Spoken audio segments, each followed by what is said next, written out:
This week on the Town Tailgate podcast, we discuss the social justice issues that are sweeping all across pro sports and how they've impacted Major League Baseball. Then what's going on, Julio? We had a no-hitter this week. Whoop, whoop. That's right. Lucas Giolito of the Chicago White Sox with the first and potentially only no-hitter of the season. We talk about the game as well as the red hot White Sox. What's going to be next? You think it's going to be the only no-hitter? I hope not, but probably.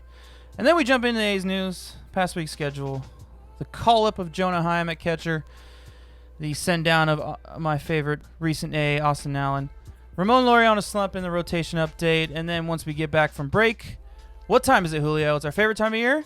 It's the most wonderful time for some trades. That's right, MLB trade deadline. Even in the world of pandemic, we're still going to be talking trades. This will include what teams around the league will be doing, but more specifically with the Oakland A's. Oh, yeah. The buyers and sellers, the major names, and the A's, baby. We think that we're going to be some buyers. Then we cover the preview, we preview the coming week, pick our essential tools. I think that's it. And what do you say, Julio? Let's start this tailgate. Let's pull in the parking lot. Let's set up and let's get going. I'm taking Bart today.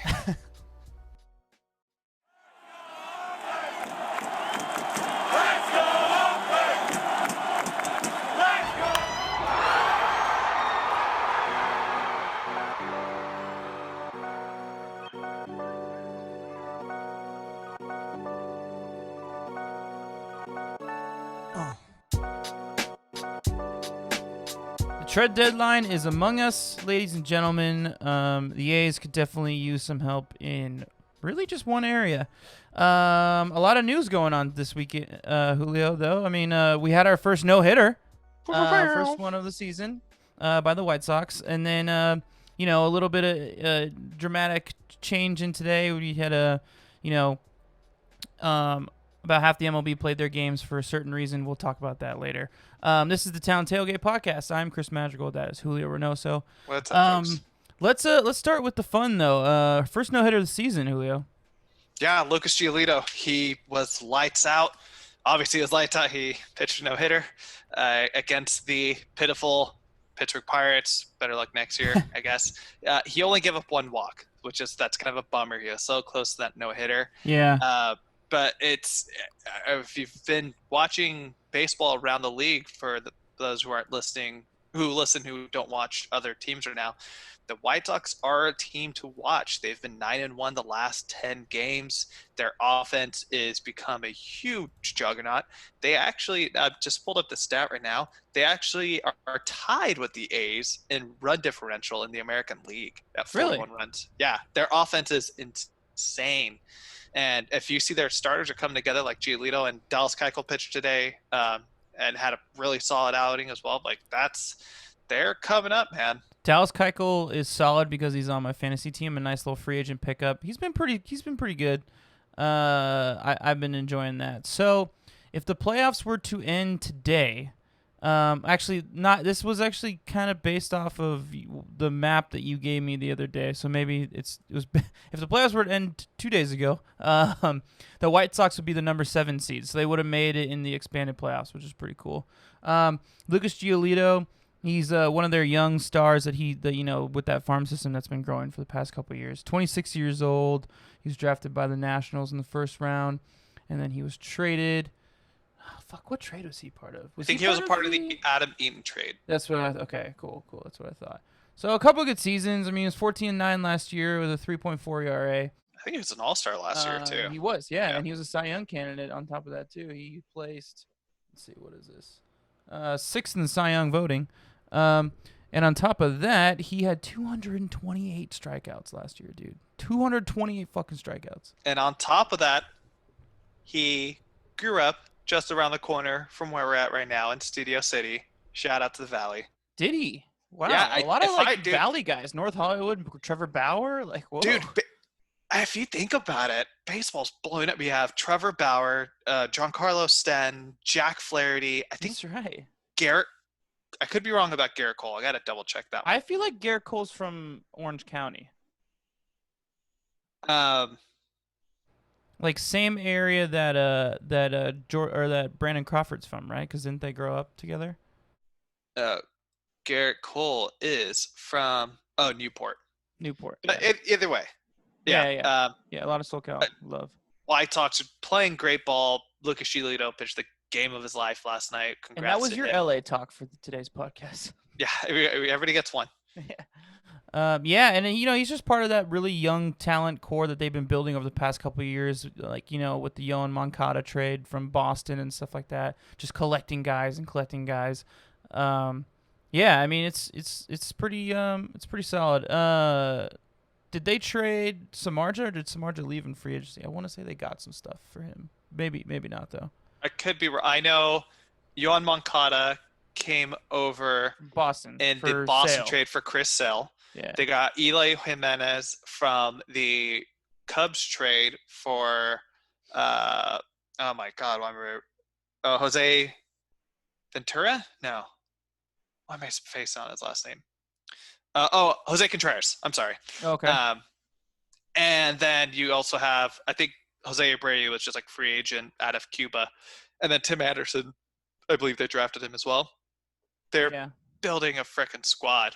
Yeah, they're promising, especially in the AL Central. That's kind of like, it feels like every year is like a moving, Minnesota's been good the past 3 years, but it's like a rotating cycle. My favorite thing about the no-hitter, though, was at the end of the game, I don't know if you saw the clip, as soon as the game ended, James McCann was catching, he threw his arms up in the air, and he immediately turns back to the umpire, points at him, and they asked him, what did you say after the game? He's like, I just told him, thank you for calling a good game. Like, that's hella cool. Yeah. Umpires get a lot of shit, and they do deserve a lot of shit, but when they call a good game, they deserve that credit. Yeah, good umpires deserve credit, but bad umpires like Angel Hernandez deserve to be shit on all the time because they fucking ruin games. All right, so let's get into a little bit of a more serious subject. So for those of you who don't know, there's a situation that went on. We're not going to get into details because this is a sports podcast. But there was a situation that went on, another police brutality situation in Milwaukee 2 days ago. The NBA has decided this morning that they were going to protest and not play games. I would say about half the MLB, maybe a quarter, decided to stand with them in protest and not play today. I know the Giants-Dodgers game was postponed for this specific reason. The A's and Rangers had talked about it before the game, but they ultimately decided to play. And I know all the A's wore their Black Lives Matter shirts. A few other teams, can't name off the top of my head. The Padres and Mariners had decided not to play, with the Mariners actually having the biggest presence of black players on their roster. Yeah. And then you already mentioned the Dodgers-Giants, as well as the Brewers and Reds. Brewers, of course, are about 30 miles away from where the police shooting had happened. Yeah. It's we're going to kind of treat this in the same way that we treated the Reds announcer who was suspended, and it sounds like he's still suspended, no updates. This is very fluid news. A lot of stuff is going to be changing. A couple things we can kind of talk about. One, when it came to term with the A's, Susan Slusser actually tweeted out that there was talks, but by the time the talks actually started, it was too close to game time to really make that decision. So, and the kind of the sad part about that is the A's social media team actually tweeted out a photo of our black players, of Marcus Semien, Tony Kemp, and Chris Davis, with the caption of Black Lives Matter. And a lot of people were giving it slander on Twitter because I was like, oh, if you cared, you wouldn't have played today. Look, guys, they're just some social media people who are making like $26 an hour. I mean, that's so like, it's not also Twitter. Worth it. Yeah, it's so like, I mean, that's just trolls just getting a reason to be fired up and getting likes for their tweets. Because like, so I think the A's should be commended a little bit because they're the only team left in Major League Baseball that still has a Black Lives Matter logo behind their pitcher's mound. Every other team in Major League Baseball has sold out and sold that property to a advertiser. So don't even get me started, trolls. Don't even get me started. They did what they could. They're 3 hours difference. Yeah, and we have to keep in mind too, if this game was Oakland, I don't think it would have been played just because the time difference and all that goes into it. And Oakland history in the Black community is exponential, man. There's so much that that's come out of the city of Oakland that really changed the Black community over generations, starting with the Black Panther movement, so many prominent Black figures in public. Uh, we don't want to get too much into this, but we have to talk about this. In case you don't know already. Yeah, it's big news. It's got to be worth saying it.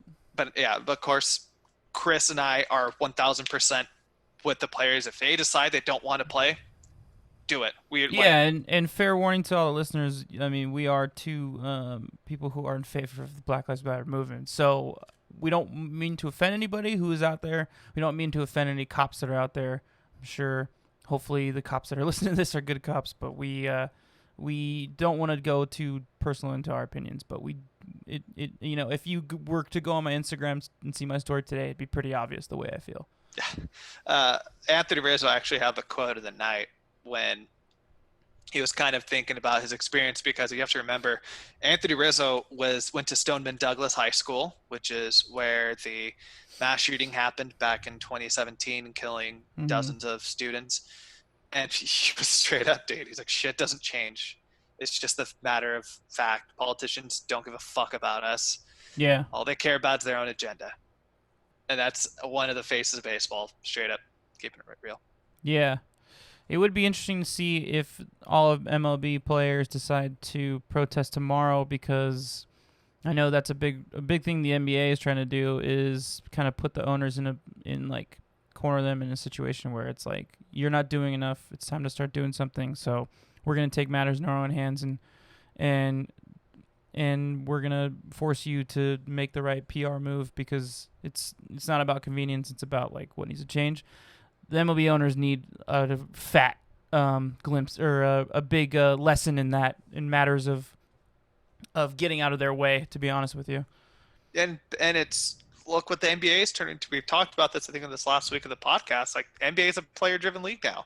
It has been over the last 20 years. Yeah. This is kind of baseball's moment to really take that, the players' moment to really take that momentum. So.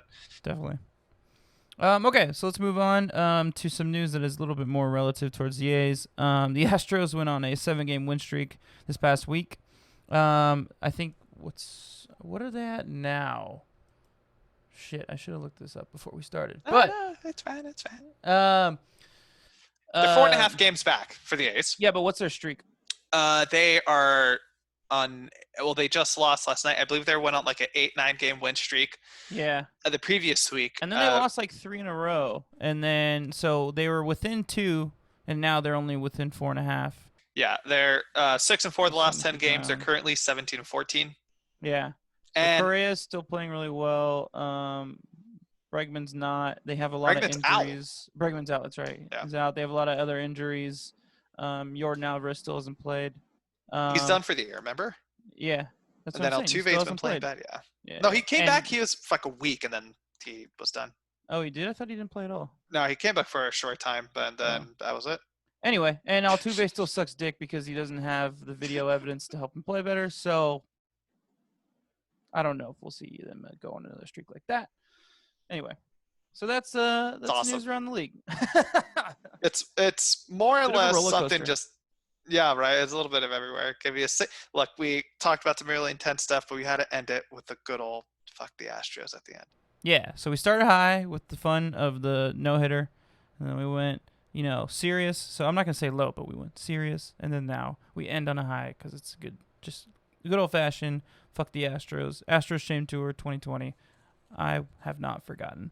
All right, so let's move on to the news with the A's in the past week. So,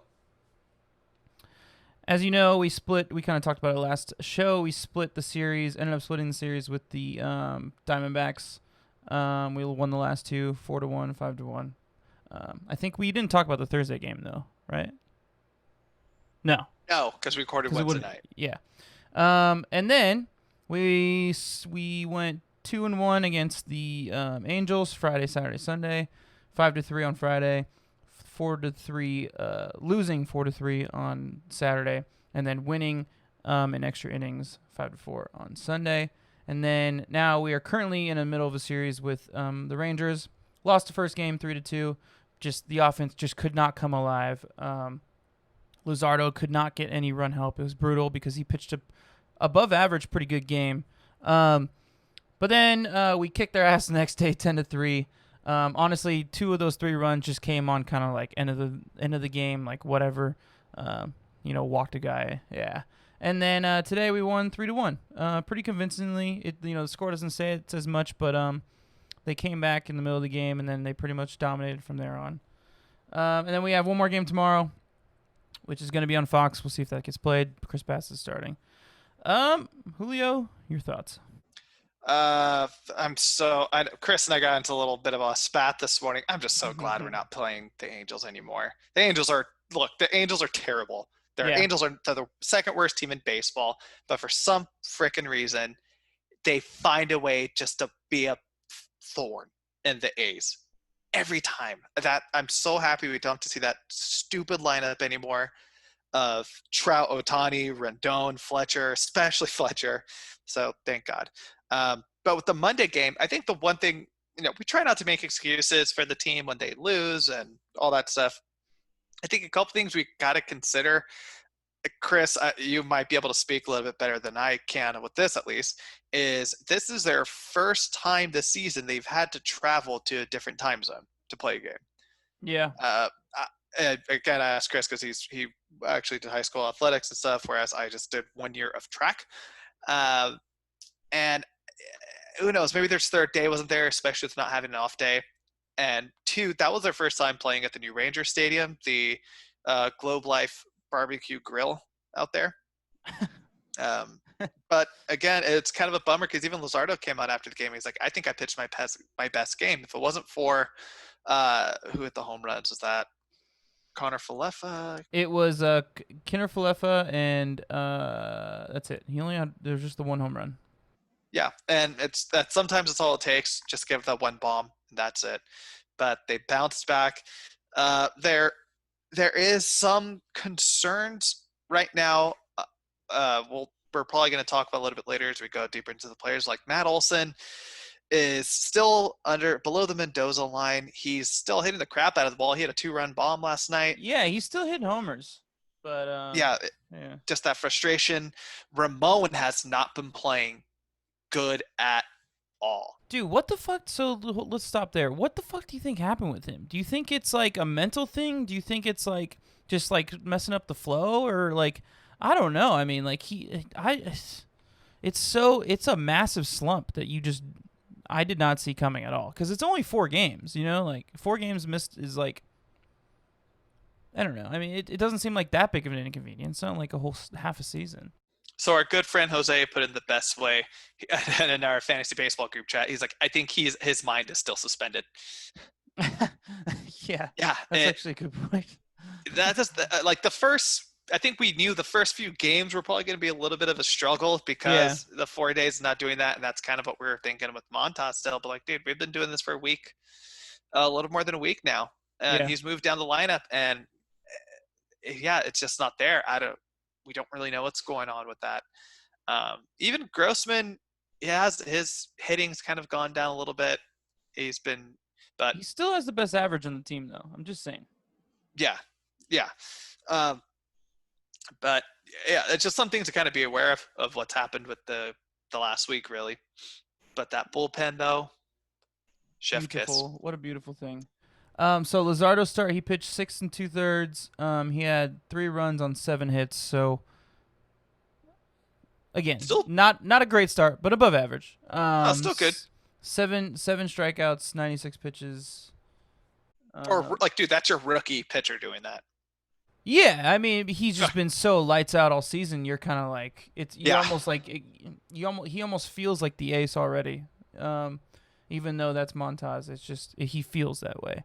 And then what was it? Yesterday, Minaya had another dime. He pitched fantastic yesterday. So that's the second time. That's the second start this week. That he just pitched phenomenally. He only gave up 1 run in his last start, which was last Thursday, the 5-1 win against the Diamondbacks. A good Diamondbacks offense. And then he only gave up Let's see right here. I think he gave up 3 runs yesterday. No, but I don't think he earned one of them. Remember we kind of like talked about that. Yeah, there was So yeah, he only earned 1 run, so he only gave up 1 run. I think those 2 were left on, but yeah, again, he didn't earn those. 6 hits, 5 innings pitched, 86 pitches, so not that many, only 3 strikeouts. But yeah, he's looking a lot better. He's looking a lot more promising. He's hitting his spots. He's mixing up his pitches. He's really got a hand on his slider now. I think that was the issue, man, because when his slider works, it's fucking dirty, man. Yeah, exactly. Yeah. He's never been the big punch out guy. Yeah. But it's like you don't need to be when you have a Gold Glove infield where you just get that ball in the dirt, get it in place, and play it. That's what made so many guys in the rotation over the last So that's why oh my God, I'm spaced on the name right now. Brett Anderson pitched so well those last couple years in Oakland is because ground ball. He was a huge ground ball pitcher. I just remembered. Remember, it was the error from Simeon. That's right. Which added 1 run on, and then I think it was like a fielder's choice. I can't off the top of my head. I can't remember the second one. But yeah. Either way, not his fault. Not his fault, exactly. And then the bullpen came in and did really well, which is shocking because I'm going to tell you who these 3 bullpen pitchers were that day, and we would be all surprised in how they pitched well. So T.J. McFarland, okay, actually he's been pretty solid all year. So T.J. McFarland, all right. Lou Trevino only gave up 1 hit and 3 strikeouts, and then Jordan Weems had 1 strikeout, gave up no hits. So, hey, everybody's starting to come around now in the bullpen. It's not just like the strong 7 we got. Now it's like there's 9 guys in there that can deal. Yeah, especially, and then you have to have Liam closing it out. Another save tonight. He is the major league save leader with 10.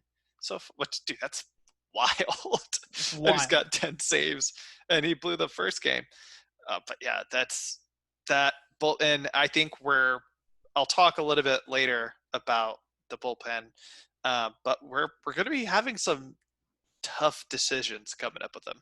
Yeah. So do you want to do the rotation? Since we're talking about pitching now, do you want to do the rotation update now, and then we'll hold off to the catcher stuff right after that? So let's do the rotation update now. We'll talk about who's been playing well. Actually no, because one of yours is a tailgate tool of the week. Okay, cool. So Jordan Heim. So another tailgate podcast curse happened this past week. After praising Austin Allen on this podcast, he was brought down a couple days ago. It sounds like from what we kind of read and heard from the organization, it wasn't necessarily an Austin Allen thing. It was, we have another catching prospect in our system named Jonah Heim, who was supposed to be pretty good. He was always kind of supposed to be the guy who's going to be the platoon catcher with Murphy being the main guy, him being the second. So they just wanted to see what Bomel just wanted to see what he had with Heim. I haven't paid close attention to him, to be honest with you. He picked up. What'd you see? Yeah, he picked up a hit last night. In his first game, he drew a hit. He drew a walk. He got a hit. He had a pretty solid big lead outing, and of course, Sean Manaea pitched really like a gem behind him. So that's great to see that happening. How do you do on the defensive side? He did good. I mean, there wasn't anything too drastic he had to do, but it's kind of one of those things. If you're calling a good game with a veteran pitcher and this is your first big league outing, then you're doing your job back there. Yeah. And especially since because of how consistent the offense is, you don't really need a lot from this team, but you was ready to kind of struck the point at it. Bomo wanted to see what we had. We were both pretty big Austin Allen fans, but the point was he was hitting below 200. I think obviously we'll see what Jonah's going to be doing over the next week or two. I still think that Austin Allen might be the long-term solution with that platoon, but I agree. Kind of we'll have to wait and see kind of thing. Yeah, I think I wouldn't be surprised if he comes back up in a week or 2 weeks. So again, I want to apologize to Austin Allen for giving him the town tailgate curse. That was my bad because I gave you 2 A's yesterday. I should have just gave you 1, and maybe you'd still be in the lineup right now. I gotta say though, interesting that's been going on is we are seeing a lot of weird starts happening. Oh yeah, today. Yeah. Today, Franklin Barreto started at second, and he kind of flubbed up a play too. I'm like, come on, man. Yeah. Visel Machine started at third. Matt Chapman, I was having some headaches. Yeah, that was a late scratch though, right?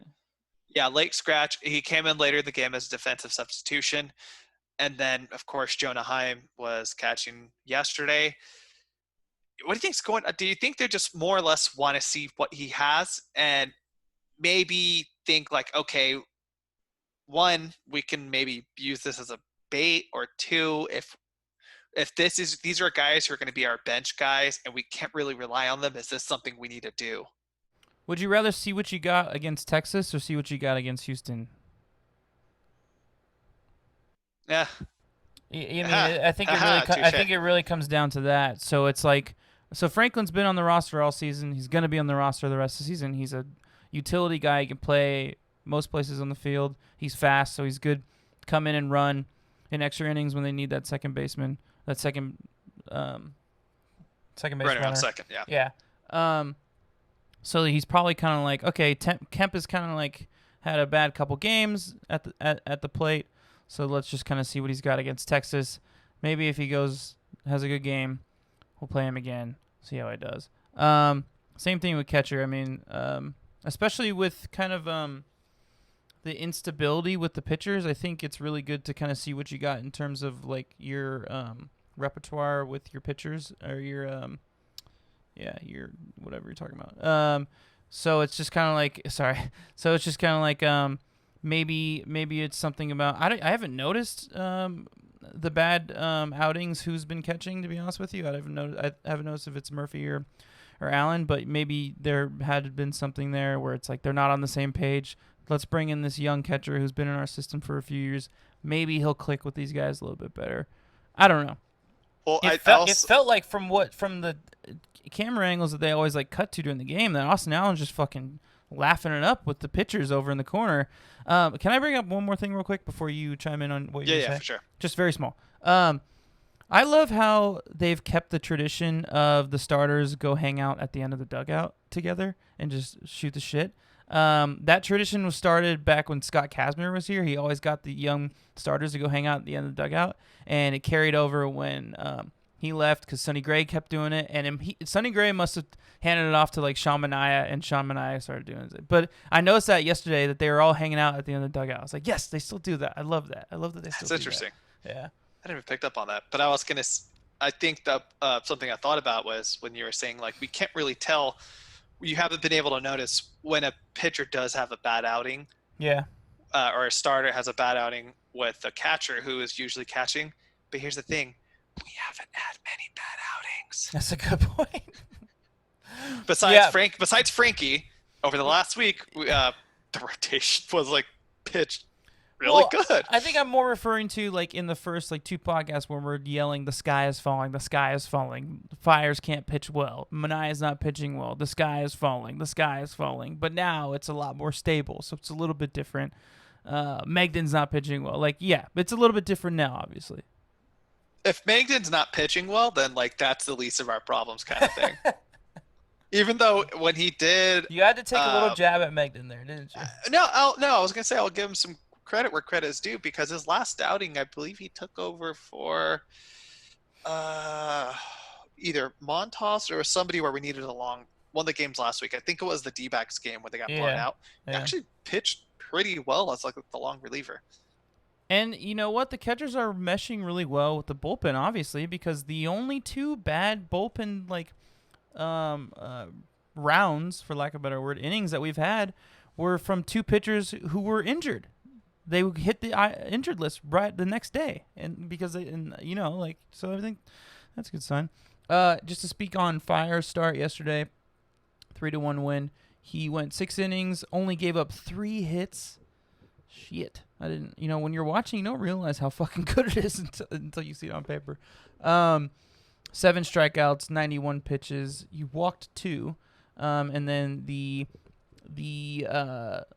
stud end of the bullpen, the setup came in. Joakim Soria struck out 1, gave up no hits. Setup man Jake Diekman comes in, Struck out 2, gave up no hits. And then, of course, Liam Hendricks to close it out. No hits, no walks, 2 strikeouts.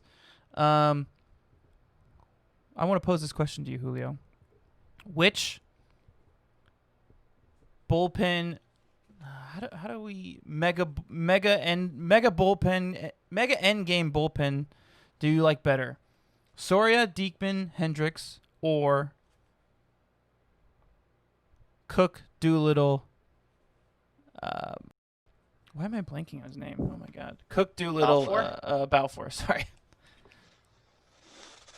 Ooh.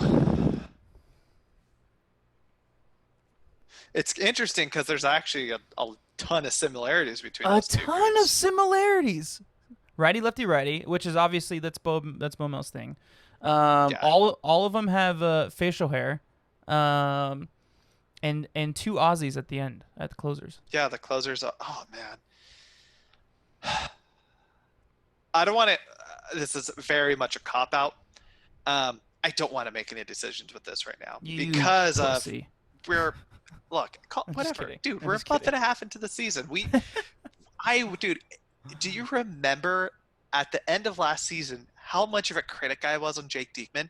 I was like, every time, like, this goddamn guy again, because he was so inconsistent. Yeah. But something's happened. There's like something in the water in the East Bay in Oakland where they're Knock at. on wood. Knock on wood, you're with me. Knock on wood if you're with me. There you go. I also was thinking, because we were talking about Fiers before I lose track of this, we were talking about Fiers' start and how well he pitched. Mm-hmm. I bet you if that game was at the old ballpark in Arlington, he probably would have been giving up like 3 or 4 runs. But because supposedly Globe Life Park, whatever it's called now, is a pitcher stadium, there you go. Hey, I'll take it. One difference between those 2 regimes, this one is all veterans. The last one was all young guys. So, well, no, Balfour was a veteran then, but he was a vet. He was just a journeyman, kind of like Liam. Same thing. Okay, cool. So let's move on to last week's tailgate tool of the week. Both of us did really well, Julio. So good job by us. Good job by you, Julio. Yours, Shamania. Yes, the throw-in Samoan. How come when I picked Shamania twice, I get shit and he does terrible, and it was a terrible pick for Tailgate Tool. But when you pick him, he fucking lights it up. He has 2 starts and he lights it up. This is bullshit. Maybe I picked pitcher-friendly Parks. I don't know. Maybe.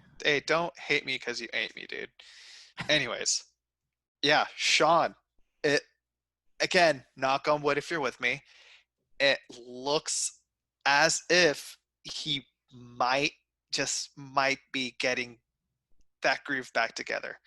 He had 2 starts in the past week. One was against Arizona in Oakland, and then last night in Texas.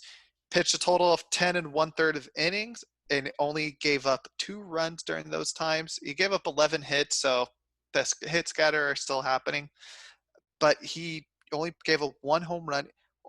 He gave up 1 walk. Am I reading? No, wait. I'm sorry. He gave up no walks. It's the timing of the hits that matter, though. So, yeah, he's starting to come together. We were so nervous about this guy. We were ready to banish him to the bullpen, become a long reliever. And again, knock on wood, it looks like he's getting it together. So honestly, we're so happy for him. He's been one of the most, he's our veteran, really. He's been one of our clubhouse leaders and uses his voice a lot. He was one of the guys out there at the Black Lives Matter t-shirt as well. And also, we got a kudos to Bomel. Bomel was the one who was patient. He stuck with it. It sounds like the Emu over there, pitching coach, actually helped him out, got a hold of that slider, got a hold of that changeup, because we know you already talked about the slider, but that changeup too, when that changeup is on, man, that thing is filthy. He doesn't need the break. He doesn't need high speed because that stuff hits. Let me pull up the schedule quick and to see what his next start theoretically would be. So he pitched on Tuesday. So So let He'd be me. pitching against Houston, which that's the Okay. real test. If he could come back and we'll see if there's actually beginning games this weekend, and we'll talk a little bit about that later. So stay tuned. But yeah, he looks like he's really putting it together. And so congratulations, Sean. We're so happy he's pitching this way again. But I think with your Hold pick, on. Let me just okay. before we go into my pick. Let me touch on Sean real quick because I have two things, and one of them is a question for you. Um, Sean Mania, 1 week ago, had he gotten into trouble, we all on our group chat, our fantasy baseball group chat, would have been like, "Oh, great, here we go. It's gonna be another fucking like 5-run inning that he's gonna give up." But this week, every time he got into trouble, he got out of it. Anytime there was a runner on second, runner on third, he got out of it. So that's where those hits came from. There was like, maybe a handful of innings that he always got into trouble, but he always got out. He always like stuck through it, and that was not the case all season. And we were claiming all season we wanted him to work out. We love Sean Mania. We didn't know if we could afford to find out if it could work out this season. So after quality starts now, where your mind is at right now, going into a playoff series, who's your 4 starting pitchers? So we got Luzardo. Okay, you would go him Um,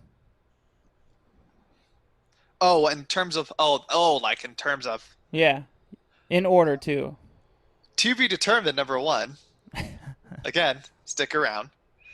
Uh, I I'd probably still put him 4, just because if we were to trade for another top end starter, it would He'd probably be slide a down. righty. Yeah. Yeah, and then I'd go Luzardo 2, Frankie 3, and then Sean 4. Hmm. But right now, Luzardo's pitched, the only really bad game he's had is against the Giants, but I think he kind of cemented himself in that 2 spot.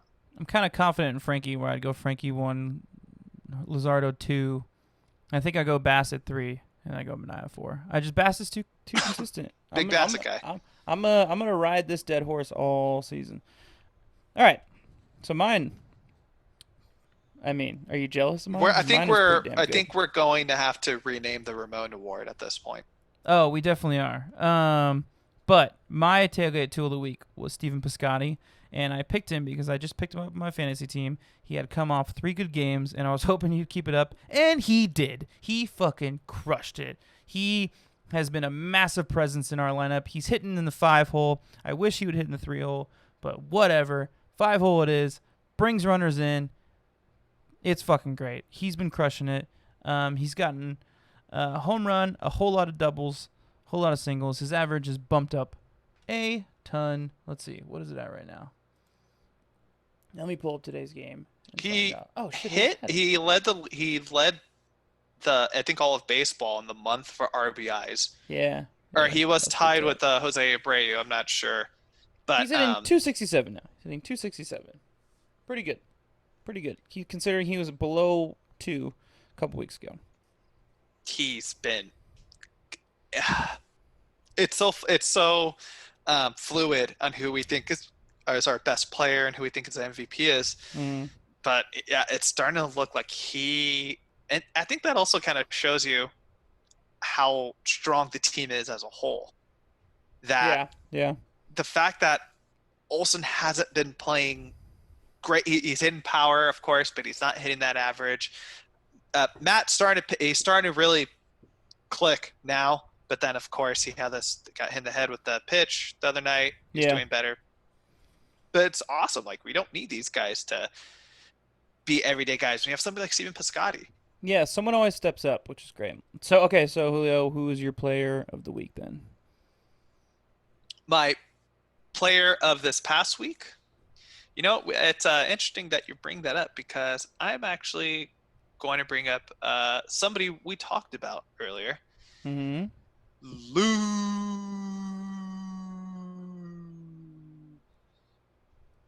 I could keep going. It's Lou Trevino, but Really? Wow. here because again, we've been shitting on him all season. He Mm-hmm. has not looked good. We were saying something happened. I think we even talked about that the past episode where something happened last year. 2018 is gone. So this past week, he pitched 3 innings, 3 strikeouts, no earned runs. Over the last 2 weeks, he's pitched 7.1 innings. Not a huge sample size, but still, throughout that time, no earned runs. He's a reliever. I mean, no, yeah, obviously, yes, but it's awesome to see that this is somebody that we thought for sure, like with Trinan becoming a free agent in this past offseason, and when Trinan was early struggles were happening at the beginning of last season, like, hey, no worries, Lou Trevino's going to take over the spot. And then he kind of imploded, and he was not the pitcher he was the year before last year. And now he's really turning things around. I think it's this unit. Something is going on with this unit as a whole where it's got to be the confidence in the bullpen, man. It's just like it's contagious. I think that's got to be it. There's something's got to be there, and and having those veteran guys to really work with them, especially somebody like Soria, who's been in the league for almost more than a decade. Yeah. Somebody like Blake. Oh my God, I was about to say Blake Trinan again. Excuse me, Liam Hendricks, who's a journeyman who's been all over the place with baseball, and he finally found his really place that made him a star in Oakland. It's awesome. We're seeing the things panning out. That being said, we are going to be facing some pretty tough decisions over the next, or the team is going to be facing some pretty tough decisions over the next couple weeks when AJ Puck comes back. What are we going to do? I keep doing this a lot this episode, and sorry if it's bugging Chris or the show. We'll talk about that more a little bit later. We got a big segment coming later. It's fine. Yeah.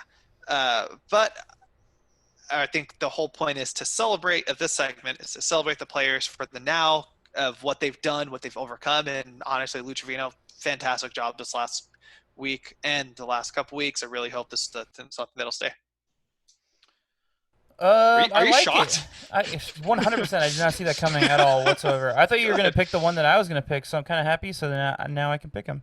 It was your tailgate tool of the week. I picked Sean Manaea just because of the massive bounce back that he had, and you don't really see it coming. And I'm just excited because when all 5 of these guys are going to be slinging, it's going to be just so much fun to watch, and it's going to be tough for anybody coming in any day. And it's going to make for some tough decisions for Bob Melvin in the coming week, as well as and Billy Beane and David Force, as well as when a playoff series eventually comes by. Cool. So we're gonna take a quick break, and we'll be right back with our feature segment. We alluded to it at the beginning of this podcast, so I think it's pretty obvious. So stay tuned, and we'll be right back.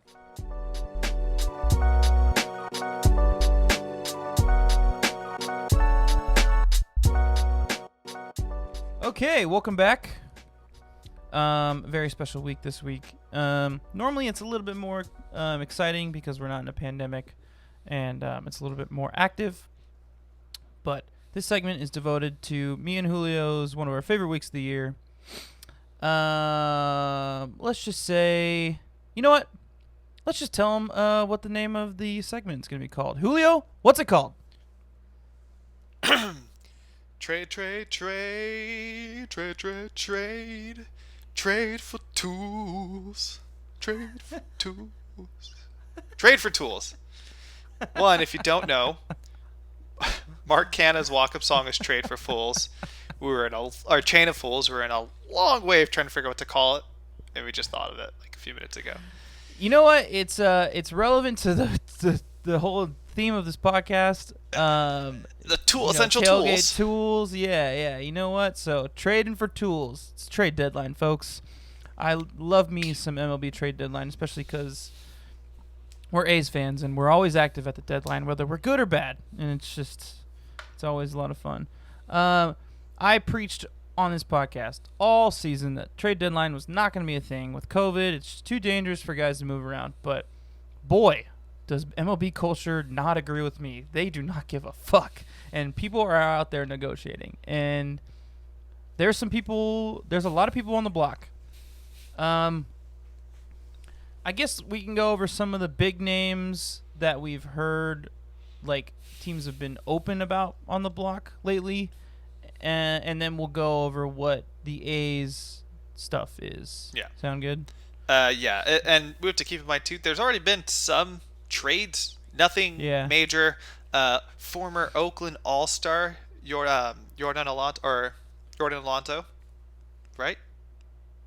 Yonder Alonso. There we go. Sorry, took me a second. Yeah. I was Yeah. thinking of Jordan Alvarez for a second. Yeah, I was Yonder. like so confused. Yeah, I was like, Yeah, where my are bad. you? He Former was A? What? he was on the White Sox. He was not actually on the roster, but he was traded to the team that had drafted him, San Diego Padres, Yeah. reuniting with his brother-in-law Manny Machado. And then we also had the Red Sox current closer Brendan Workman, which traded over to the Philadelphia Phillies, give them some bullpen support. But again, nothing major.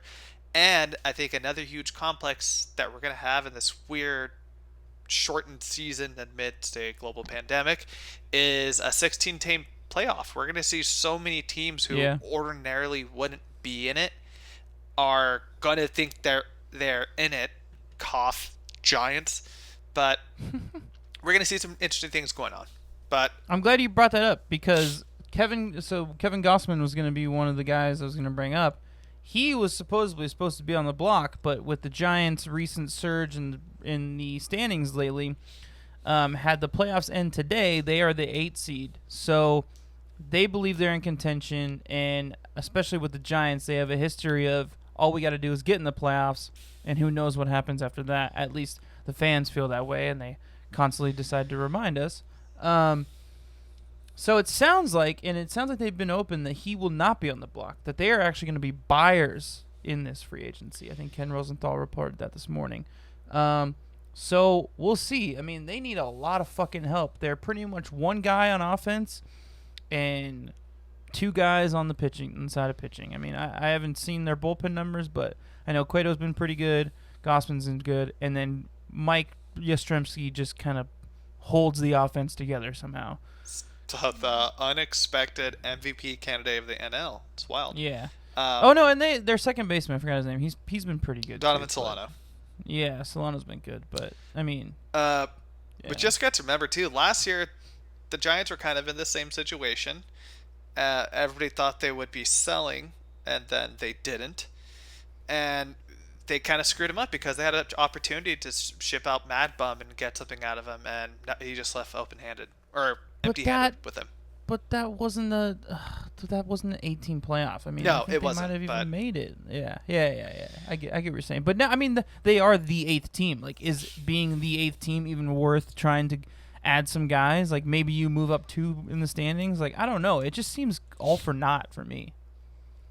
Yeah, and it's not just Kevin Gausman that's potentially going to be on the market.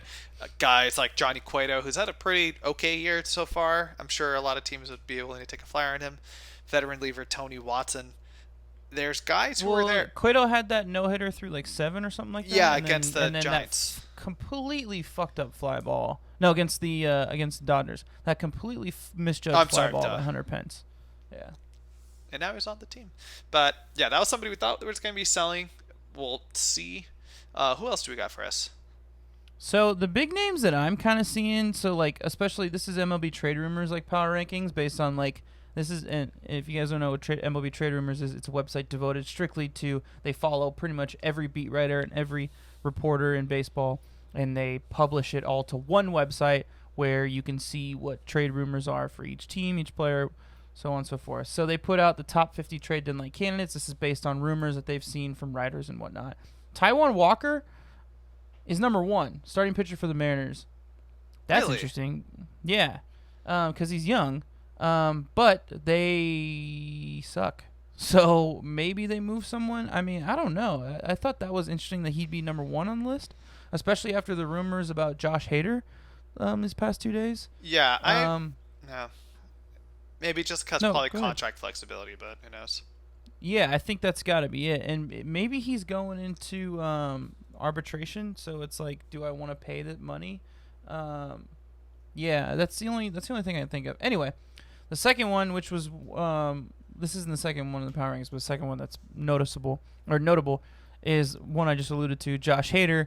The Brewers have made it pretty obvious through reporters that they are looking to shop Josh Hader, but the price is going to be very high, reasonably so. He's one of the best closers or relief pitchers in all of baseball, has been for the past couple of years. But he will be on the market. Maybe we could see a team like, I don't know, maybe the Dodgers would, because they have so much in their farm system, they'd be willing to give up a lot. I don't know. That's actually not a bad idea. I know their bullpen's been pretty good. Kenley's been doing the job. It kind of sucks because we can't really watch Dodger games because we don't have Spectrum. Screw you, Spectrum. But Yeah. when we first talked about this the other day, the team that I mentioned, and you got really kind of upset with me, and I was upset with myself about it, is the Astros. Because Roberto Ozuna, the domestic abuser, is got Tommy John. He is out for the season. They've had kind of a shaky bullpen, and they need some help. They're in playoff contention still, despite kind of all the troubles they ran into in the season. Yeah, I think they're like the 6th seed right now. Yeah, they'd still be in there, but that would be a team that they have some prospects that could really pitch them on. We talked about that during the text too. Is like Verlander. We'll see if he comes back. Greinke. I wouldn't be shocked if one, if not both of those guys retired. So maybe this is like they think is their last hurrah before they got to start over more or less with their rotation. To clarify, I wasn't upset. I just, like, when you said it, I was like, what do they have to trade? Like, what do they have? Like, I don't know that their farm system is very deep. Not that I know of. And, like, who's going to want these guys, these cheaters who clearly needed this video evidence to be good? Like, no one's going to want them now. Like, Jose Altuve's trade value is at an all-time low right now. So I just, like, and do you want to pay him that contract, that massive contract they has? Like, no one's, I just don't see where they can make that move. They don't have the assets to pull it off. The only thing I can see as a package with like Michael Tucker, who's been pretty good out there in the outfield for them. One of their rookie pitchers who's been in the rotation this year they've all actually been pretty solid on this season as well. But that's a team where like we've seen them do in the past, dude. They traded for Justin Verlander 3 years ago. They traded for Zach Greinke. They I can't remember, was Beltran if they had traded for him. But also they cheated. They always had all these prospects stocked up. Well, yeah, but they also had all these prospects stocked up, which they've completely just gutted their farm system the past 2 years, getting Verlander and Greinke in these guys, these trade deadline acquisitions. I don't know. So Walker, by the way, his contract expires at the end of this year, so that's probably why he's up there. They would want to move him. Yeah. Okay, so a couple other people. Dylan Bundy for the Angels. Obviously, the Angels aren't very good, so he's been fucking killer this season. Lance Lynn, who's been arguably the best pitcher in the American League.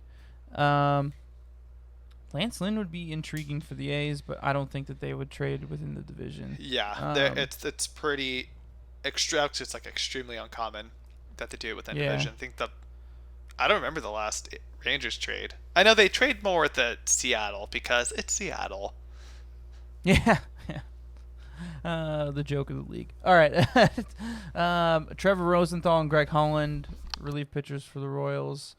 We always seem to kind of go after bullpen pieces, but this season we just really don't need to. So I don't think that that's going to be for us. Kevin Pillar of the Red Sox. I'm sure there's a lot of teams out there that need need outfielders. Yeah, they're saying Kevin Pillar.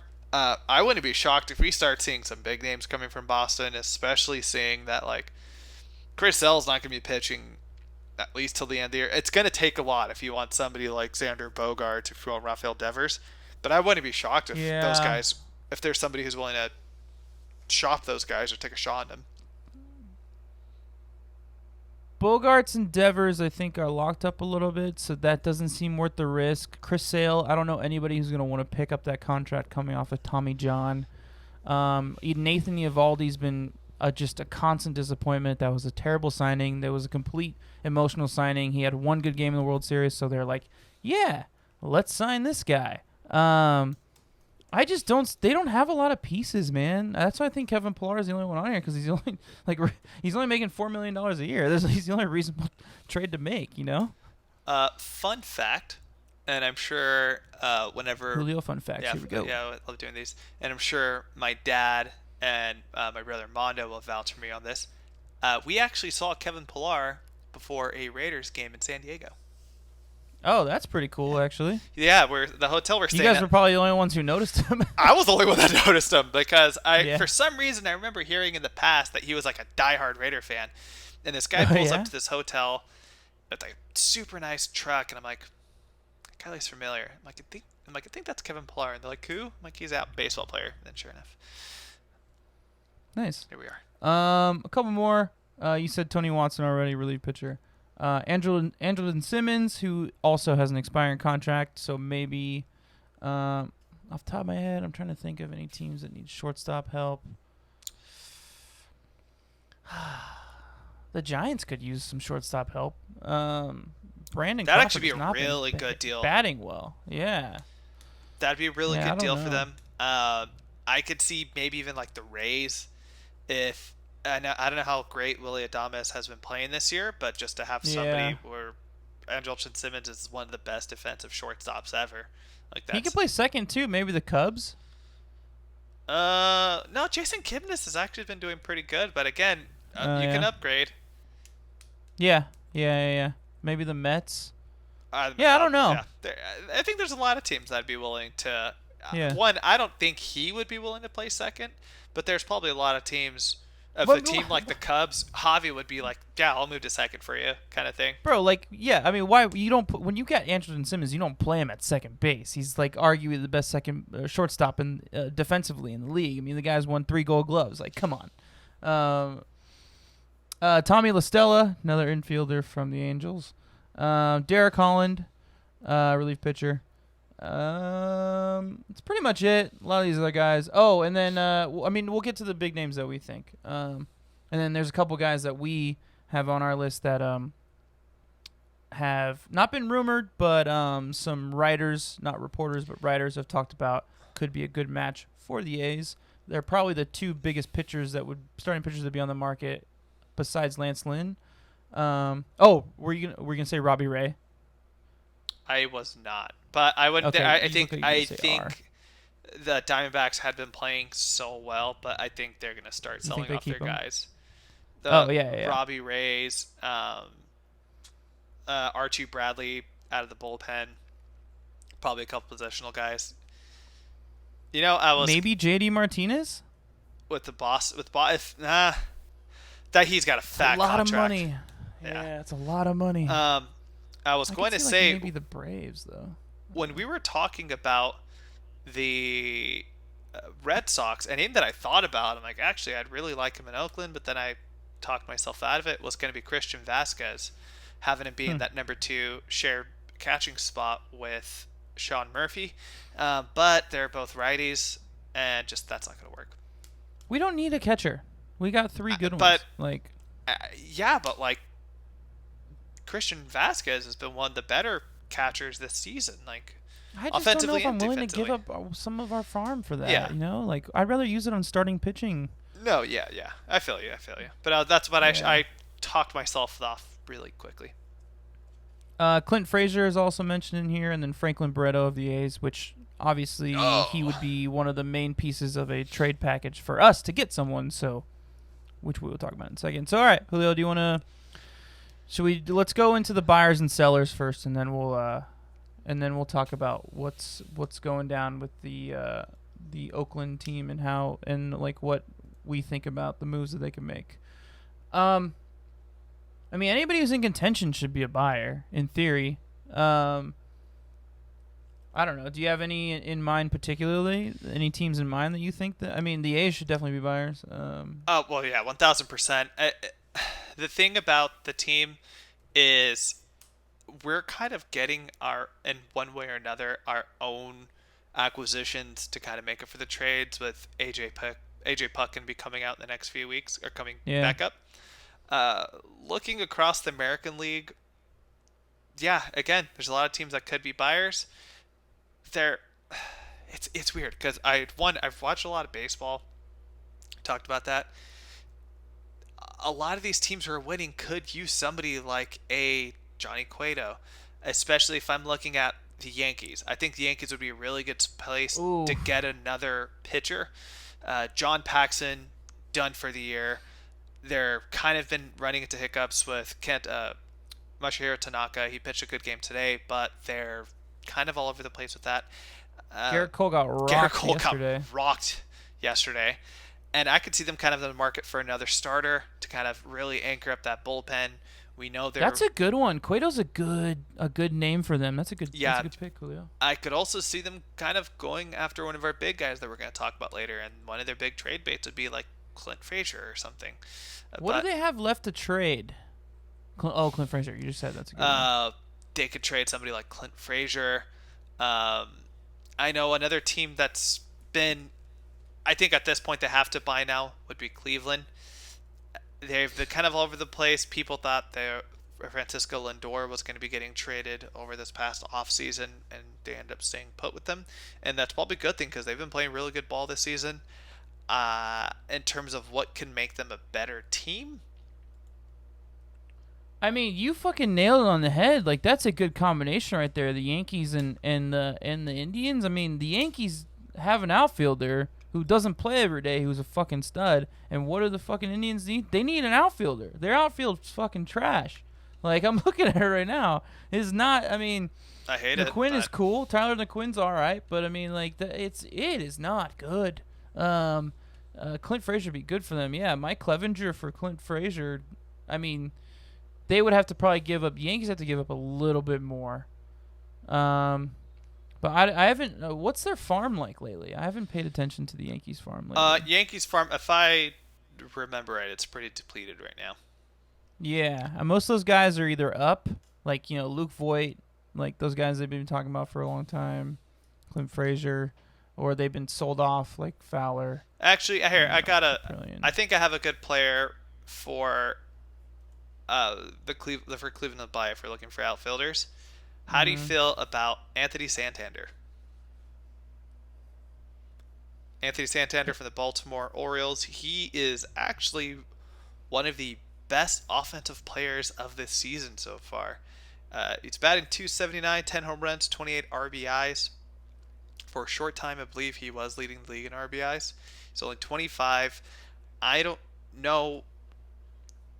think anybody knows what the Orioles are going to be doing over the next few years. We know they've been kind of holding on to pitchers, but that's somebody who you could see them moving to like a good outfield. And the Indians have the asset where if they want to bring another bat, especially when you're seeing how well the White Sox and the Twins are hitting, that's somebody that could definitely benefit.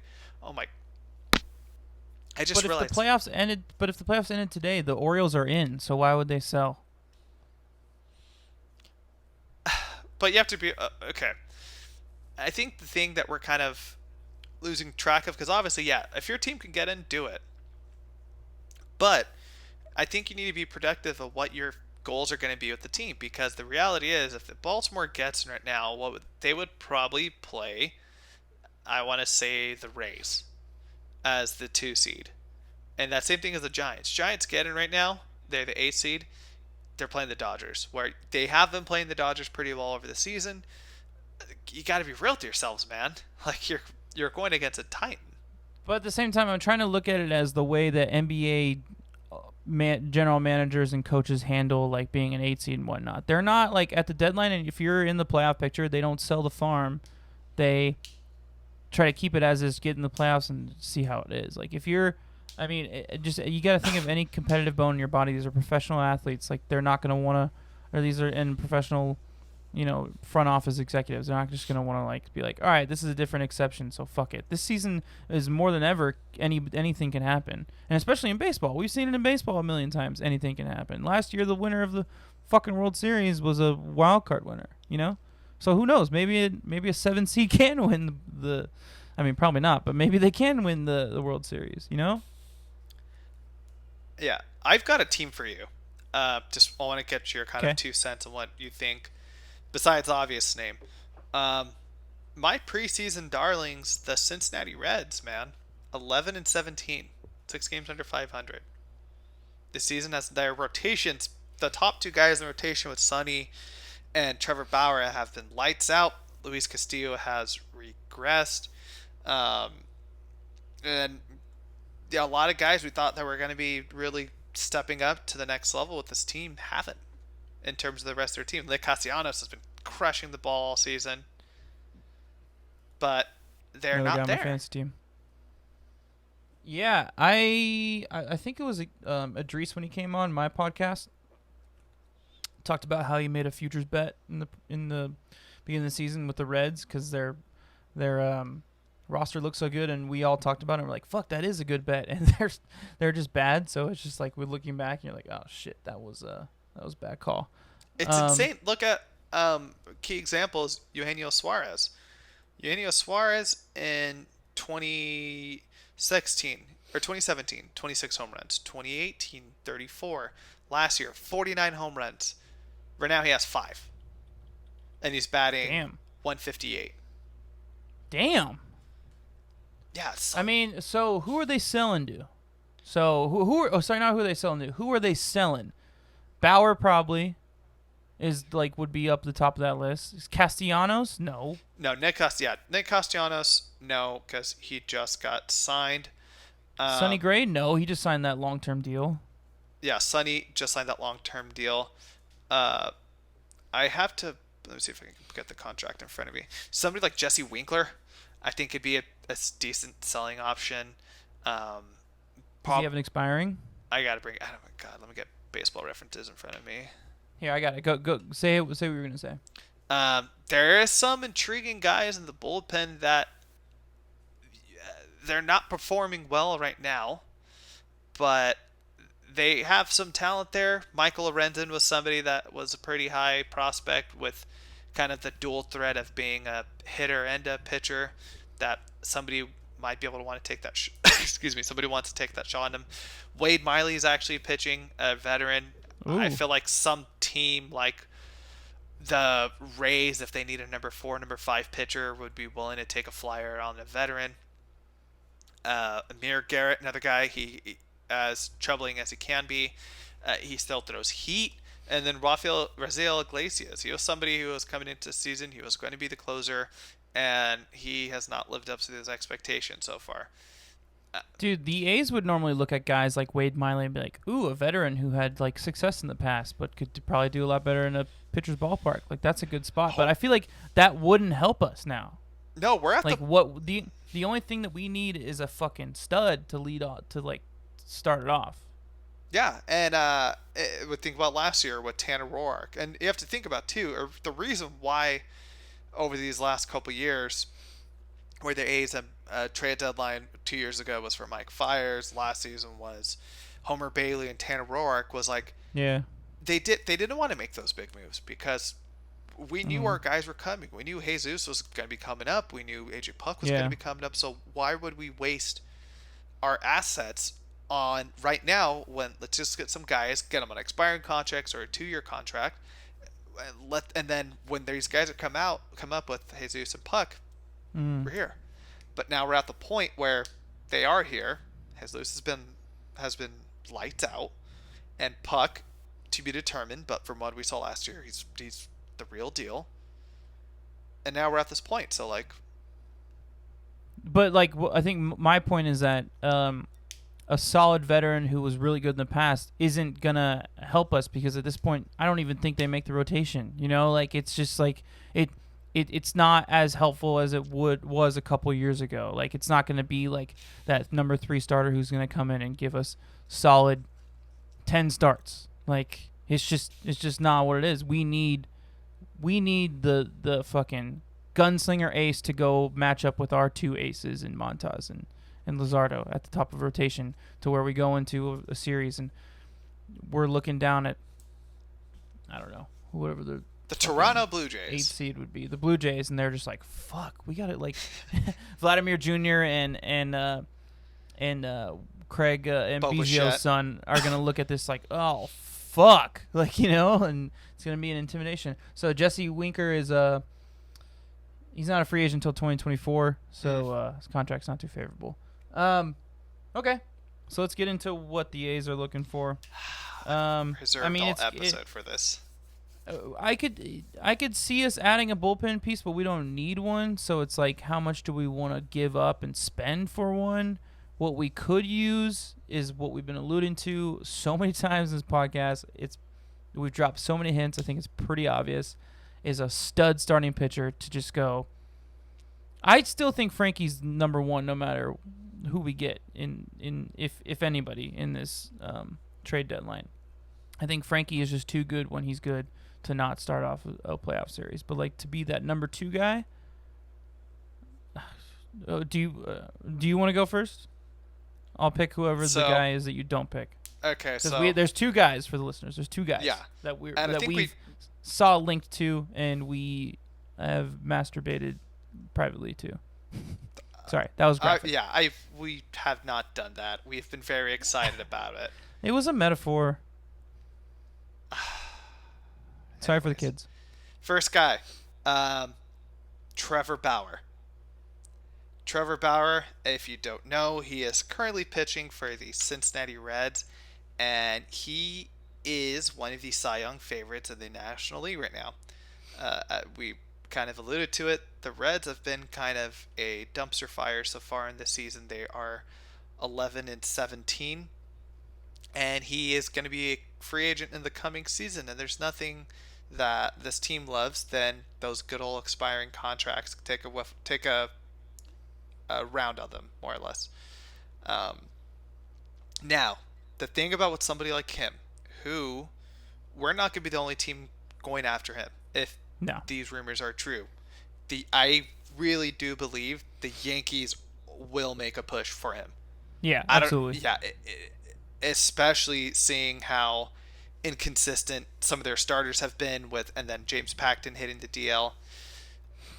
It's funny because we actually thought of this all because of a hypothetical trade that Mark DeRosa put out on MLB Central and MLB Network, which is the A's would get Trevor Bauer, and who's pending free agent, and would give away Dalton Jeffries, who's our number 9 prospect, and Austin Beck, who is our number 19 prospect. If that's all it took, again, hypothetical, do it. Do it right now. So it will take more than that. That's just a fact. Especially, it's going to be an arms race.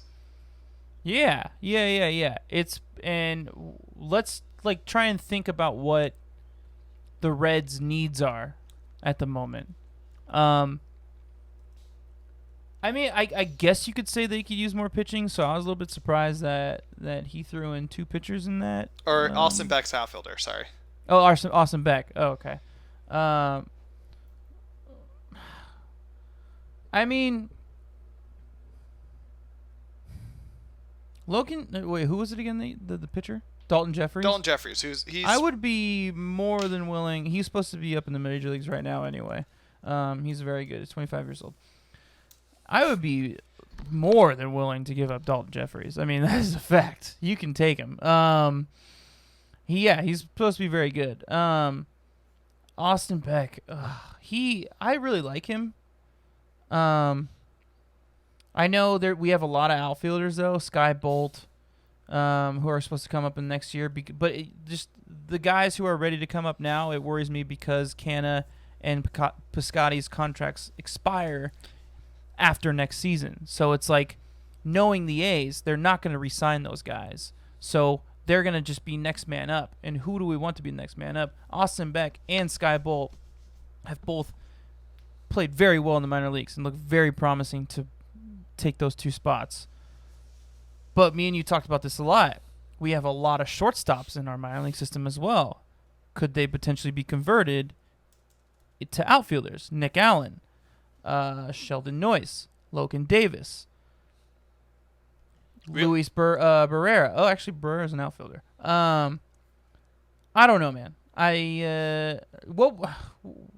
What's a trade? Because that's not going to be enough. What's a trade that you would do for him, for Bauer? We also have to remember, too, our first-round pick this last year, it's Tyler Stevenson. He is a catcher right now, but Bryce Harper was drafted as a catcher. I think he's one of these guys who could make the transition. But what would it take? Jeez. I think 100% Dalton Jeffries is in that trade. They're going to need one of our top prospect pitchers. Yeah, as of right now, Fangraphs has Austin Beck as the number 4 prospect in the A's farm system. I think it might be the point where probably those two guys, you want to maybe trade somebody who's going to be major league bet ready. Maybe somebody like Franklin Barreto. I don't know if really anybody's going to really take that shot on him. Yeah, Parker Dungy is another name. Parker Dungy was somebody who was getting a lot of hype out of spring training, that he could be somebody that'd be shipped. James Caprillion, we were talking about him a lot over when he initially got called up. He was only up there for a short time, and then he immediately got brought back down. And us being the weirdo baseball conspiracy theorists we're thinking that maybe they just wanted to bring him up to show him what he has.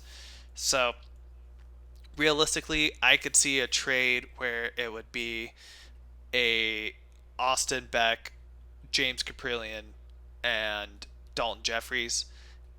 The losing Beck would hurt, absolutely. But right now, if you look at what the top 10, our next outfielder would be Lazaro Armenteros. That's who I was thinking. Maybe we could throw him in there. Yeah, and it sounds like he's going to be a few years away from being called up. Already has hinted towards Sky Bolt, Luis Barrera. There's some depth there. We just don't know if those guys are going to be ready to go by the time Piscotty and Canna would potentially leave. You could also see them just kind of plug and play guys. We didn't expect Robbie Grossman to be the kind of player that he is. And who knows, maybe there could be another Robbie Grossman out there who's just this journeyman guy. We bring him in and he's actually putting up good numbers. Do you think that'd be enough, though? Do you think Beck, Caprillion, Jeffries would be enough to lure them? As someone who tries to watch the A's farm system pretty closely, and I go to spring training often, been 3 times in the last 5 years, I've been really excited about Sky Bolt and Austin Beck, and they've been playing really well, and they're ready to go up right now. They would fill in perfectly. You bring them up as like bench guys next year, and they just fucking start the year after that. So it would fucking hurt to have to give up both of them. Ideally, neither of them, but I feel you're right. I mean, you're gonna have to give up one of them. It's probably gonna be Beck because Beck's the better outfielder. And you threw 2 pitchers in there. I don't know if they want this many pitchers. No, yeah, that's true. Another point that we really got to drive home here is we talked about the pending free agency next year of Canna Piscotty. Marcus free agent coming up. Liam Hendricks free agency coming up. Yeah. Yusmeira Petit free agency coming up. Like 3 core guys are probably gone. Mm-hmm. And the odds are the A's have been building for this to happen for this time for years. Since 2014. Yeah, for years. This is arguably the most talented team that we've seen, like we vividly remember seeing maybe in our lifetime. Maybe probably the 2002 Moneyball team is the really only team that really hold a candle to it. But like Bo Mel said, this is the best team he's managed. You got to make these moves if you really want to be taken seriously, because if you're going to be going into New York and going over to Tampa and getting a playoff series against those guys, you know what they're going to bring, especially Tampa's rotation. You got the Bronx Bombers over there, the Savages, and I think if you got somebody like Trevor Bauer, it would be at least, if not the World Series favorites, they'd at least be the AL favorites. That's the other thing that worries me too. It's like, so if they want an infielder, like I'm a little bit nervous to give up Nick Allen, Logan Davis, or Sheldon Noyce, because we don't really have a second baseman now. Tony Kemp is a 1-year deal. I don't see him coming back. And then Marcus, as much as it hurts, like I think the writing's on the wall. Otherwise, they would have extended him already. Like he's not coming back. He's gonna get the 6-year, $120 million somewhere else, and that's where he's gonna go. So two of these guys are gonna fill those spots. What about Robert Powson? Young. His name is Robert Powson. His name is Robert. You could develop him. He's our number 4 prospect. 17 years old. And it wouldn't be too much of a hit to this current team. Because the way I'm seeing is this is the best team he's ever managed. Cool. We have a shot at the World Series this year. Great. But, like, I don't want to just be like a one and done like 2014. Like, I want to go for the next 3 or 4 years. So, like, giving up Nick Allen, Logan Davis, Sheldon Noyes, Austin Beck, Sky Bolt, it's a little bit worrisome. So, like, what about Robert Powson, Dalton Jeffries?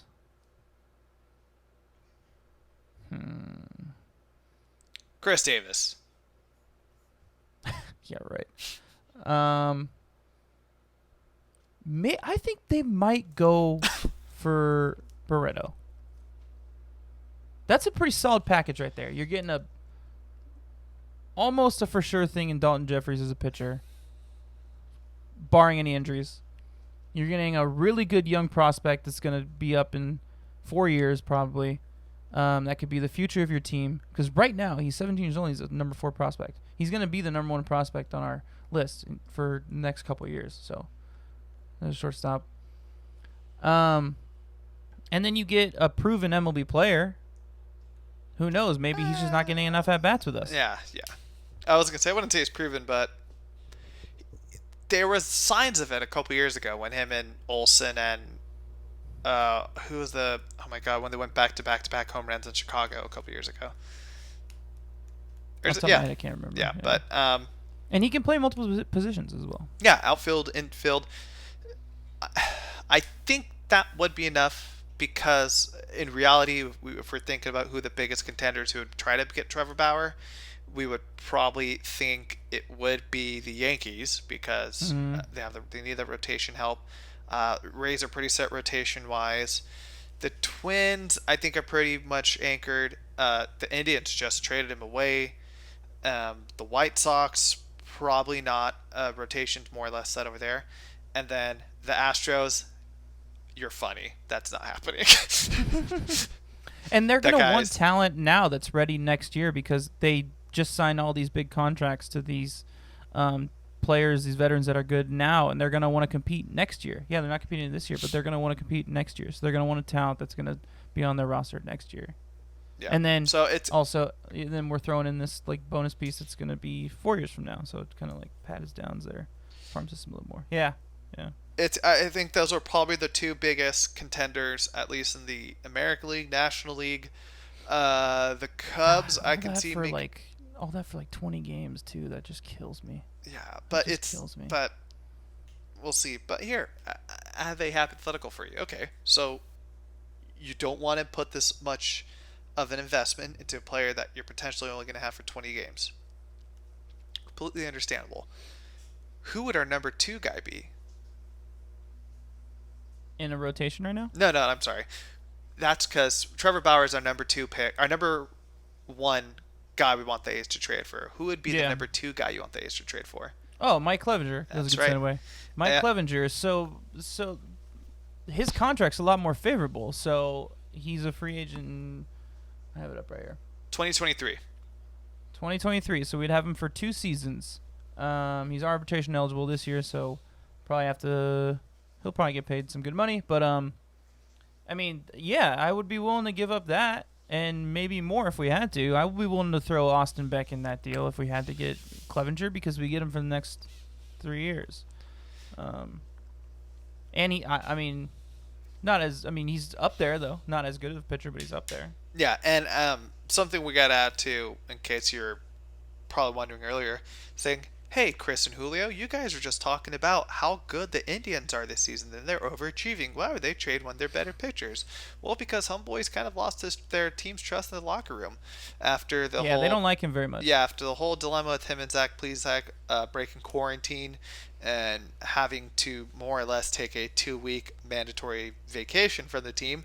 There's definitely some fallout with that, and something we know over Terry Francona's history of being the Skipper in Cleveland is he's not afraid to trade those problems. Trevor Bauer last season Yeah. had that meltdown in Kansas City, nuked a ball into center field, and within a week he was traded.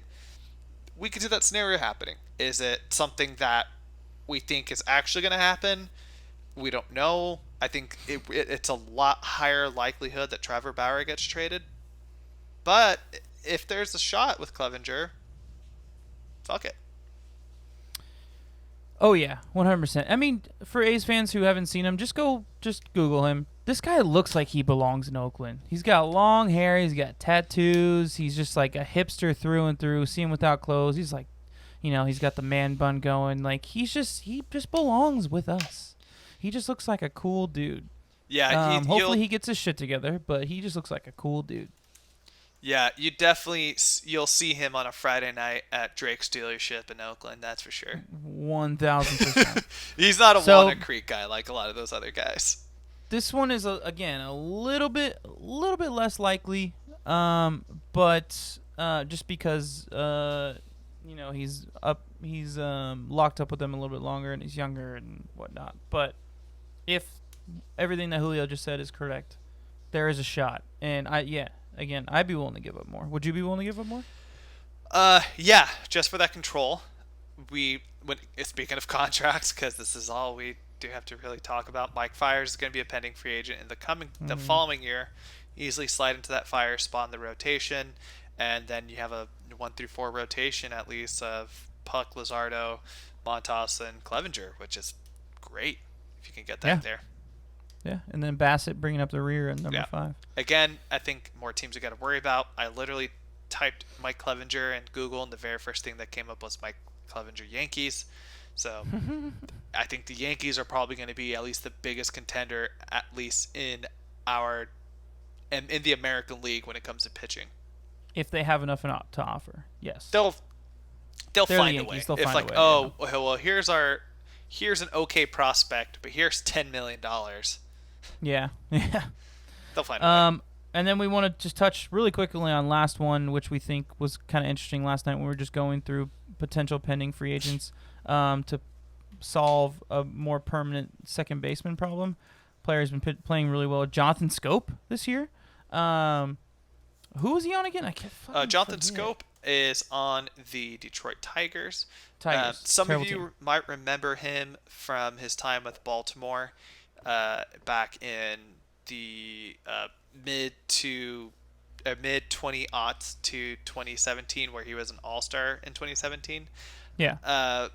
After the 2017 season, he kind of had some weird seasons. That's when he got traded over to Milwaukee, and then he spent this last season in Minnesota, where he actually put up pretty good numbers. He had 23 home runs. But this season, he's having a little bit of rejuvenation in Detroit. He's batting .286, 7 home runs, 16 RBIs. I know Chris and I have been huge fans of the second base kind of rotation of Tony Kemp and Chad Pinder and I guess Franklin Barreto now. But Detroit is obviously not going anywhere. I think the one thing that we can all kind of agree on is, yes, our hitters are awesome when they're on. We hit for a lot of power, but they're not consistent. To bring in somebody who's a little bit more of a consistent hitter in terms of average with Jonathan Scope, why not take that shot? And he's good defensively too. Yeah, I mean, it depends on how much we have to give up for him. That's kind of like my big thing. I think we would need to give up like 2 prospects for him, which is I'm good with that. Yeah.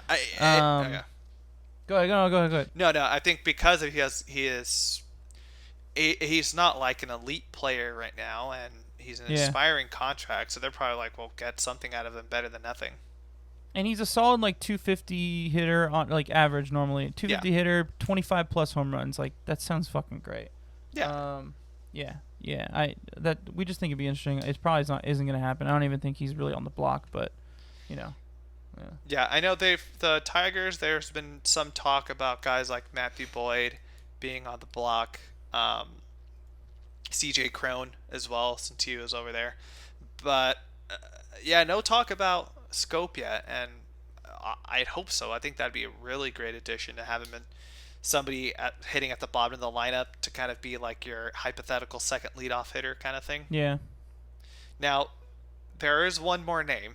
I brought it up last night. I don't think it's going to happen anymore just because after seeing the bullpen, how it's performed this past week, and that is Sean Doolittle. Oh yeah. Yeah. You talked about that. Yeah, talked about it for a hot minute. He's currently injured.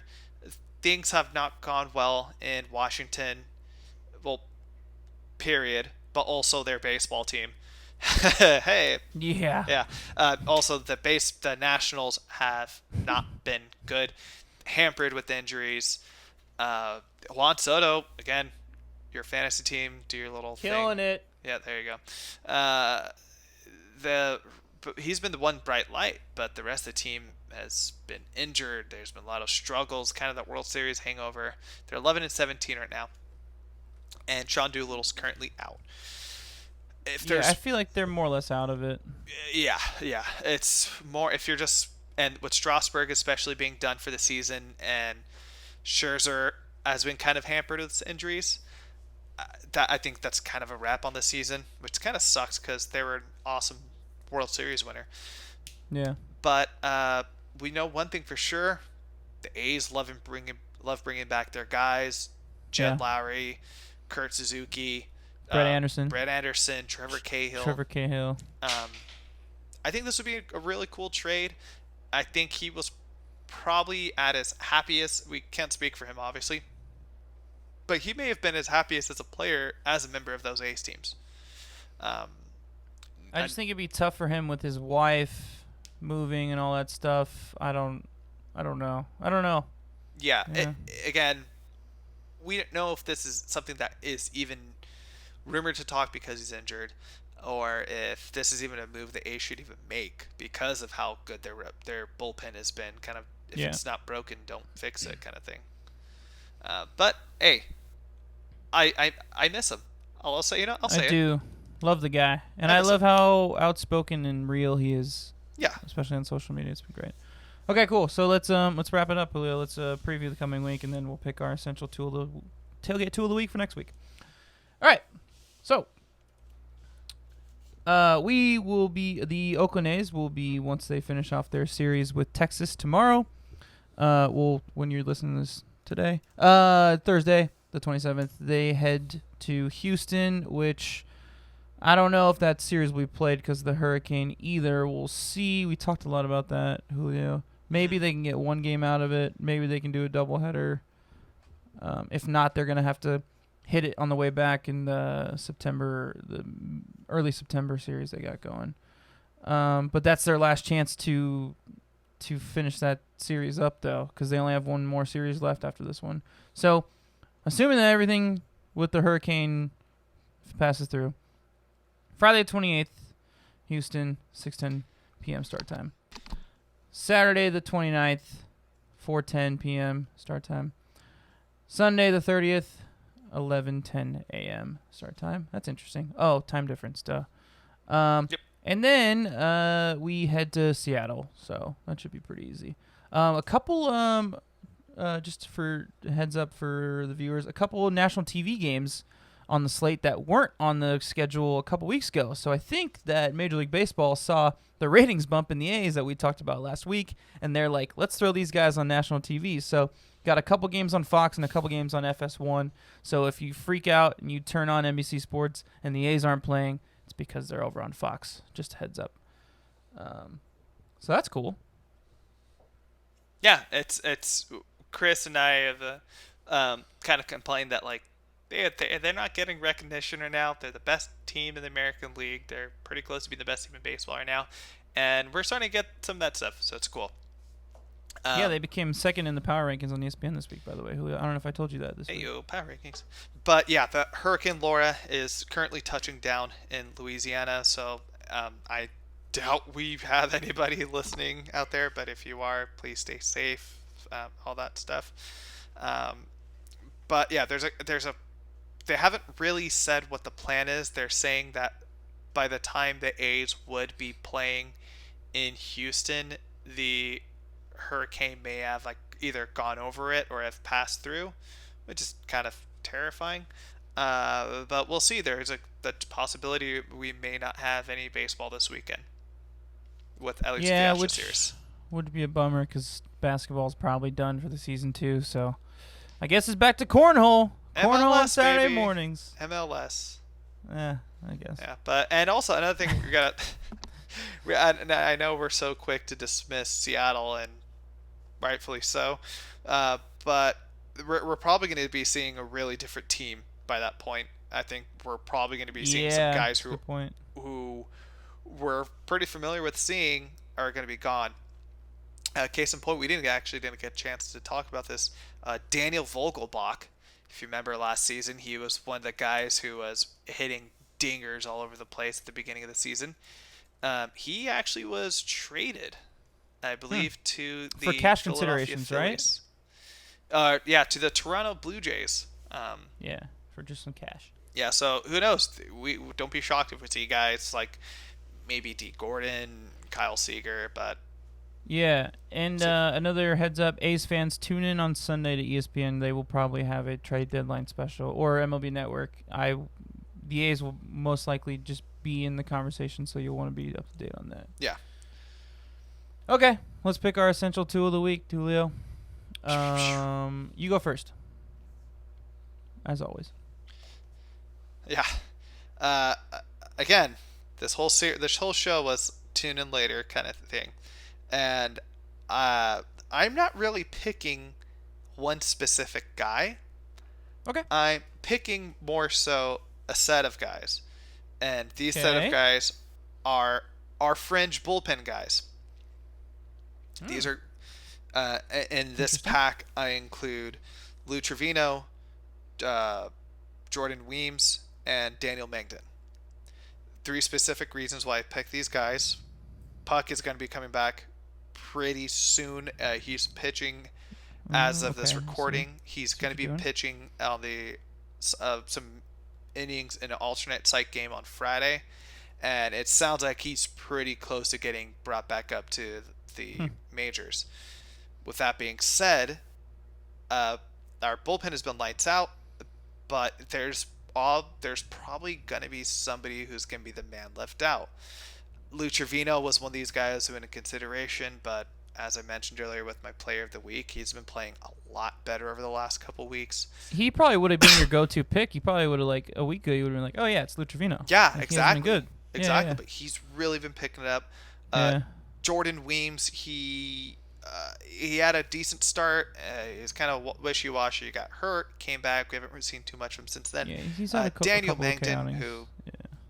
Yeah, Daniel Mengden, who is, again, constantly kind of a punching bag for us, but when we need him in the long relief, he's actually been out there and he's done a pretty good job. And the odds are one of these guys are going to be the ones left out. So I think the thing you got to keep an eye on over these next week of games is whenever these guys are in there, make sure you're watching. Put down your phone, tell your kids to be quiet, and focus on these guys because the odds are one of these guys might not be there. It's going to be a competition there, and who knows, maybe that might be something that'll spark something out of one of these guys that really makes them push forward.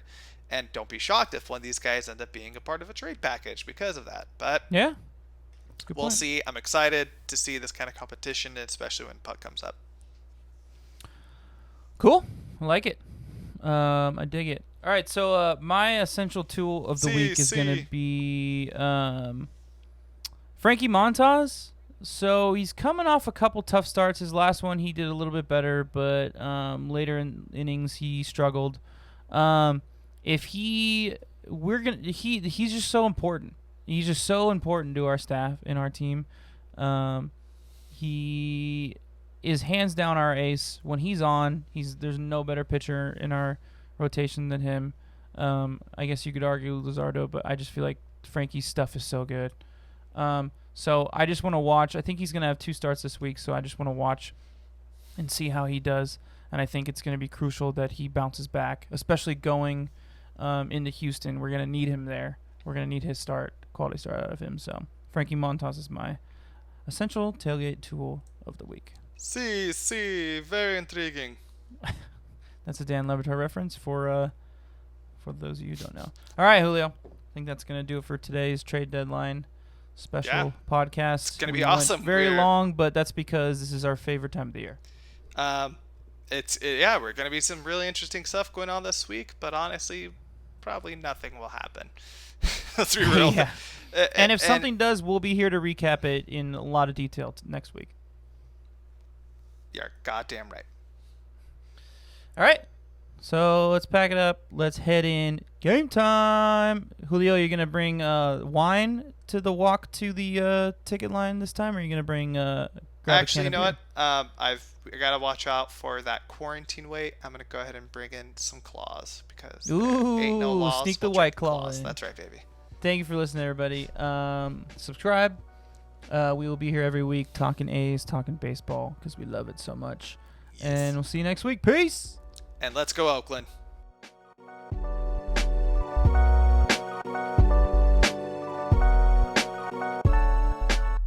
The Town Tailgate is an independently produced podcast. It is written and executive produced by this guy, Chris Madrigal, and my partner in crime, Julio Reynoso. It is sound mixed and edited by yours truly. Social media management and marketing is run by, once again, my partner, Julio Reynoso. And a special thanks and shout out to my brother, Larry Madrigal, for composing and producing our theme song, as well as graphic designing our album cover and artwork. Thank you so much for listening, everybody. Please tune in next week. Please subscribe. And last but not least, as we always say, let's go Oakland.